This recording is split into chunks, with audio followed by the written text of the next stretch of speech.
Assalamualaikum warahmatullahi wabarakatuh. Perkenalkan, nama saya Hasanil Sabri dari Universitas Jambi, Prodi Teknologi Hasil Pertanian.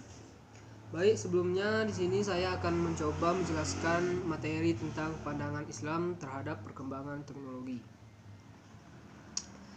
Sebelum kita membahas ke topik utama, mari kita membahas terlebih dahulu sejarah penerapan teknologi dalam Islam.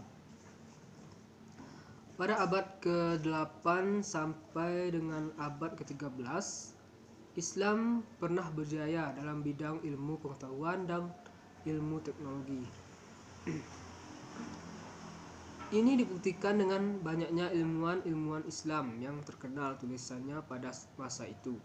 Misalnya pada bidang astronomi, ada Al-Bath atau Al-Batagenius, dapat menghasilkan tabel-tabel astronomi yang sangat akurat sekitar 900 Masehi.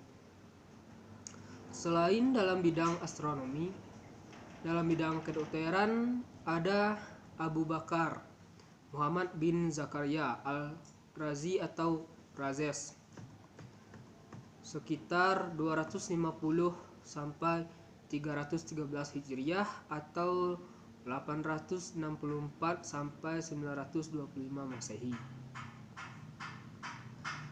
Dan masih banyak ilmuwan hebat Islam lainnya yang sangat berkompeten di bidang teknologi. Selain itu juga pada zaman kejayaan Islam, para cendekiawan Muslim sangat disegani dan dihormati masyarakatnya. Bahkan mereka diberi gelar muhadis. Mungkin ada yang belum tahu muhadis. Muhadis adalah kata dari bahasa Arab. Artinya kurang lebih sama dengan engineer atau insinyur.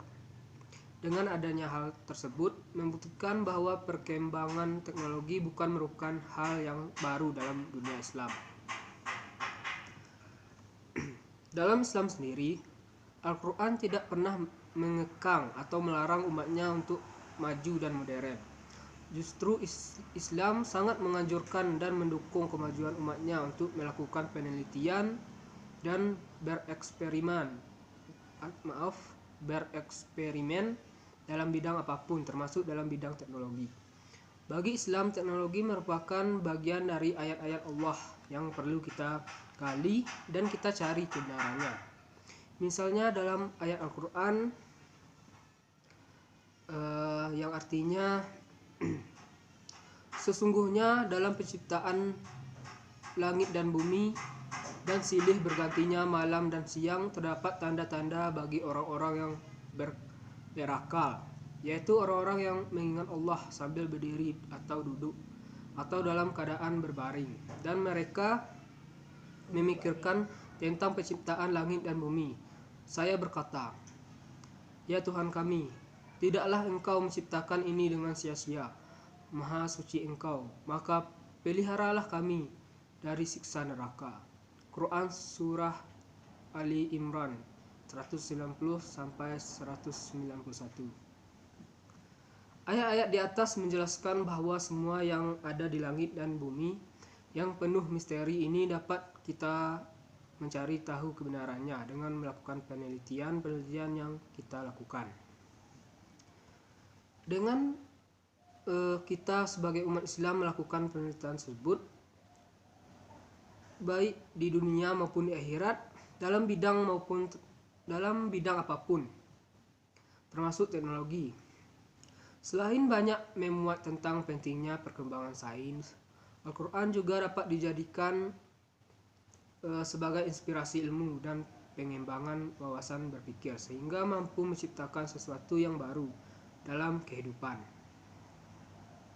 Hanya saja, untuk menemukan hal tersebut dibutuhkan kemampuan untuk menggalinya secara lebih mendalam agar potensi alamiah yang diberikan Tuhan dapat memberikan kemaslahatan sepenuhnya bagi keselarasan dalam manusia. Kemajuan teknologi modern yang begitu pesat telah memasyarakatkan produk-produk teknologi canggih seperti radio, televisi, internet, alat-alat komunikasi, dan barang-barang mewah lainnya, serta menawarkan aneka jenis hiburan bagi tiap orang tua, kaum muda atau anak-anak. Namun tentunya alat-alat itu tidak bertanggung jawab atas apa yang diakibatkannya. Justru di atas pundak manusia terletak semua tanggung jawab itu, sebab adanya berbagai media informasi dan alat-alat canggih yang dimiliki dunia ini dapat berbuat apa saja kiranya faktor kemanusiaanlah yang menentukan operasionalnya. Ada kalanya menjadi manfaat, yaitu manakala manusia menggunakan dengan baik dan tepat, tetapi dapat pula mendatangkan dosa dan malapetaka manakala manusia menggunakan untuk menghumbar hawa nafsu dan kesenangan semata. Maka dari itu, sains dan teknologi merupakan madaniyah yaitu benda yang tidak ada sangkut pautnya dengan hadrallah, sebagaimana Imam Taqiyuddin An-Nabhani dalam kitabnya Nizamul Islamiyah bukan bahwa sedangkan bentuk-bentuk madaniyah yang menjadi produk kemajuan sains dan perkembangan teknologi atau industri, madaniyah itu sendiri merupakan bentuk-bentuk fisik, merupakan benda-benda yang terindera dan digunakan dalam kehidupan yang meliputi seluruh aktivitas kehidupan. Maka dengan ini jelaslah sudah bahwa produk dari sains dan teknologi pandangan Islam boleh atau mubah.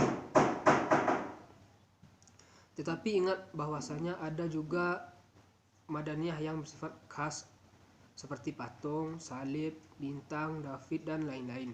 Itu merupakan kerja atau hasil dari hadlarah selain Islam. Maka menggunakannya adalah suatu kemaslahatan dan hukumnya haram. Jadi kesimpulannya, bahwa pandangan Islam terhadap teknologi saat ini merupakan sebuah hal yang lumrah yang sudah ada pada masa-masa dahulu, dan memang Islam mengajarkan kita sebagai umatnya untuk selalu mencari tahu semua kebenaran yang ada di dunia ini sesuai dengan syarat atau syariat Islam yang berlaku, dan Islam tidak pernah menutup diri untuk menerima modernisasi dari sebuah perkembangan zaman.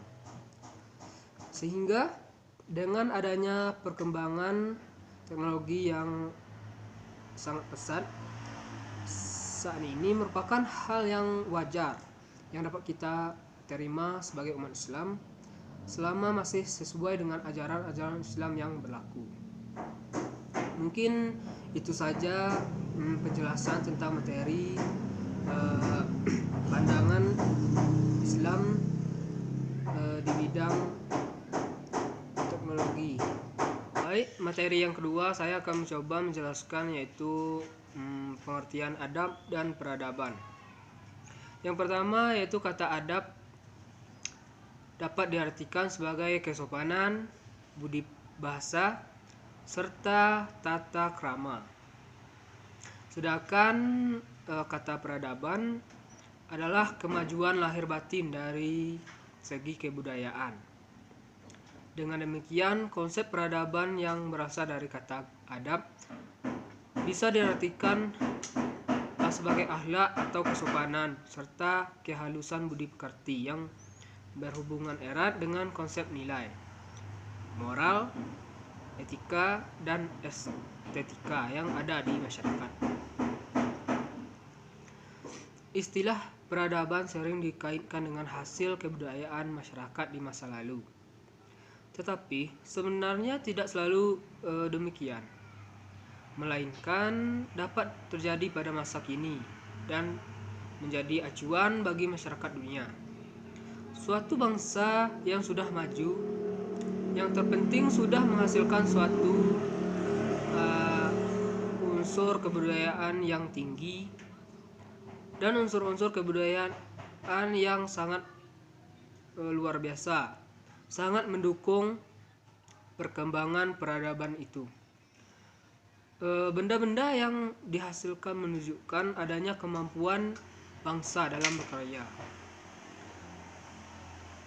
yang diakui oleh dunia sepanjang zaman. Beberapa negara yang sudah memiliki peradaban yang tinggi yaitu yang pertama Yunani, Prancis, Jerman, Inggris, Amerika, Jepang, Cina, dan masih banyak negara lainnya yang memiliki kapasitas kemampuan berkarya yang sangat tinggi. Menurut Fairchild menyebutkan bahwa peradaban adalah kebudayaan yang berkembang mencapai tingkat tertentu yang tampak pada taraf intelektualitas, keindahan, teknologi, dan spiritual tertentu yang dihasilkan oleh masyarakat. Sedangkan menurut Cohen Sejaraningrat menyebutkan bahwa peradaban atau civilization biasa dipakai untuk menyebut bagian-bagian dan unsur-unsur dari kebudayaan yang halus dan indah seperti kesenian, ilmu pengetahuan, serta sopan santun dan sistem pergaulan yang kompleks dalam suatu masyarakat dengan struktur yang kompleks. Dalam konteks pengertian di atas menunjukkan bahwa peradaban pada dasarnya merupakan bagian dari kebudayaan yang berkembang pada taraf yang tinggi. Bagian dari kebudayaan yang dimaksud adalah unsur-unsur kebudayaan itu sendiri. Unsur-unsur kebudayaan yang berkembang pada taraf yang tinggi tersebut tidak dapat meliputi semuanya, namun masing-masing bangsa atau negara memiliki spesifikasi keunggulan sendiri-sendiri, misalnya perkembangan di bidang teknologi dan ilmu pengetahuan yang dimiliki oleh bangsa-bangsa seperti Amerika Serikat, Jerman, Jepang, Cina, dan India. Konteks peradaban manusia sebenarnya tidak cukup hanya dilihat dari kapasitas, kemajuan, teknologi, dan bangunannya, melainkan juga perlu dilihat dari keteraturan masyarakatnya dalam menghadapi fenomena hidup dan kehidupan sehari-hari yang sangat kompleks persoalannya. Sehingga cerminan dari masyarakat beradab harus dapat mengakomodasi beberapa komponen berikut. Yang pertama yaitu memiliki ilmu pengetahuan dan teknologi yang tinggi, dan yang kedua masyarakat hidup secara teratur didasarkan pada nilai-nilai ketuhanan dan kemanusiaan. Tiga yaitu memiliki hasil seni yang tinggi nilainya dalam kapasitas sebagai makhluk hidup yang beradab maupun masyarakat adab, maka manusia harus mampu mewujudkan terbentuknya masyarakat yang dapat memenuhi ketiga dari komponen yang disebutkan tiga hal yang disebutkan tadi. Dengan demikian akan terwujudlah maka hakiki dari kehidupan manusia yang beradab, yaitu terwujud ketenangan, kenyamanan, ketentraman, dan kedamaian dalam kehidupan masyarakat. Untuk mencapai tujuan tersebut tidaklah mudah, karena dasar terwujudnya manusia beradab dan masyarakat adab tidak sebatas pada tingkat kemajuan manusia secara fisik, melainkan juga yang bersifat idealitas dan aktivitasnya.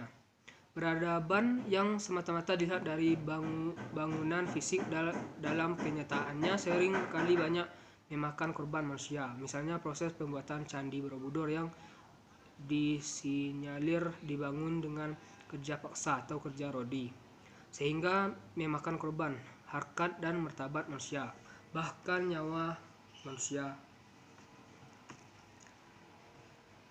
Di samping itu, peradaban yang sebatas pada aspek ide dan aktivitas dalam kenyataan juga dapat menginjak-injak harkat dan martabat manusia. Konsep ideologi yang digagas tanpa mempertimbangkan kepentingan harkat dan martabat manusia sering menimbulkan tindakan yang tidak manusiawi. Sebagai contoh, ideologi yang bersifat absolut yang berpihak pada kekuasaan raja yang melahirkan jiwa-jiwa feodalistik, ideologi liberalis yang berpihak kepada kepentingan kapitalis, dan ideologi yang hanya berpihak kepada kepentingan negara, sehingga melahirkan paham komunis yang kurang memperhatikan hak-hak asasi manusia. Adab atau akhlak sangat berpengaruh terhadap perkembangan atau kemajuan peradaban bagi manusia. Baik, mungkin itu saja yang dapat saya jelaskan. Lebih dan kurangnya saya mohon maaf. Saya tutup. Wabillahi taufiq wa hidayah. Wassalamualaikum warahmatullahi wabarakatuh.